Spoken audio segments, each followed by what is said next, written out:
By far the biggest thing the House did this year was to pass the revolutionary balanced budget amendment.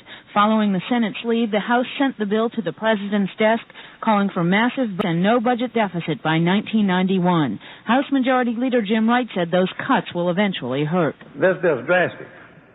It's painful. The House also approved a $10 billion extension of the Superfund bill. The money will be used to clean up hundreds of abandoned toxic waste dump sites around the country.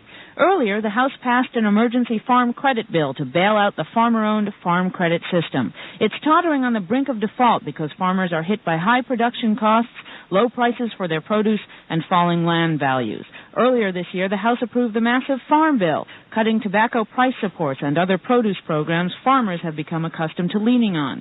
The House moved toward protection of the textile industry by approving sanctions against Asian countries that dump large amounts of textiles on the U.S. market. Bonnier Bay, Capitol Hill. 1985 suffered through 5 plane crashes with death tolls in the hundreds. As the year ended, an Arrow Airlines DC-8 crashed and burned at Gander, Newfoundland, Canada. Killed were the flight crew and 248 U.S. soldiers. Hedley Gill heard the plane go down. I did see the aircraft taxi out to the runway, and all of a sudden I just heard this loud noise and everything lit up at the end of the runway. The deadliest crash ever took the lives of 520 people in August when a Japan Airlines plane lost control and slammed into a mountain.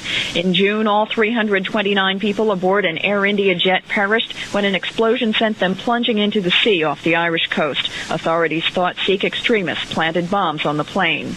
The worst U.S. disaster was the Delta Airlines crash at Dallas-Fort Worth Airport that killed 133 people in August. Only the rear of the craft was not destroyed. This is Barbara Campbell.